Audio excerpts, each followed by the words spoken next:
প্রায় ২ বছর ধরে দেশে আসছেন না সাকিব আল হাসান। সরকার পতনের পর সাকিবের নামে হয়েছে একাধিক মামলা, যেখানে হত্যা মামলাও আছে। ২০২৪ সালে ভারত সফরে কানপুর টেস্ট খেলার পর বাংলাদেশের জার্সিতে এখনও পর্যন্ত আর খেলা হয়নি সাকিবের।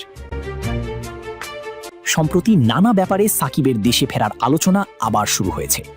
শুরুটা করেছিল আগের বোর্ড, অর্থাৎ আমিনুল ইসলাম বুলবুলের নেতৃত্বাধীন বিসিবি। জাতীয় ক্রীড়া পরিষদ বোর্ড ভেঙে দেওয়ায় তাদের এখন আর অস্তিত্ব নেই। বিসিবির দায়িত্বে আছে ১১ সদস্যের অ্যাডহক কমিটি, যেখানে সভাপতির দায়িত্বে আছেন তামিম ইকবাল। দায়িত্ব নিয়েই সাকিবকে ক্যাপ্টেন্সি পুরস্কার নেওয়ার জন্য ফোনও করেছিলেন।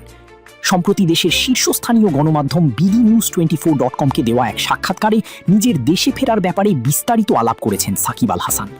দেশে ফেরার ইচ্ছা যে শতভাগ আছে তাও খোলাসা করেছেন। নিরাপত্তার নিশ্চয়তা দিলে ২ দিনের মধ্যে দেশে ফেরার কথাও জানান তিনি।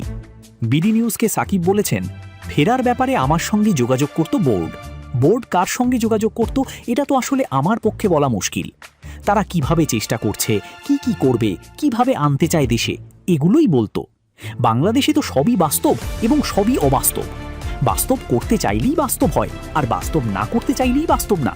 শুনলে তো মনে হয় সবই বাস্তব, কিন্তু কিছু না হওয়া পর্যন্ত বাস্তব না কোনোটি। তবে তিনি দেশে ফিরেই সবকিছুর মোকাবেলা করতে প্রস্তুত আছেন।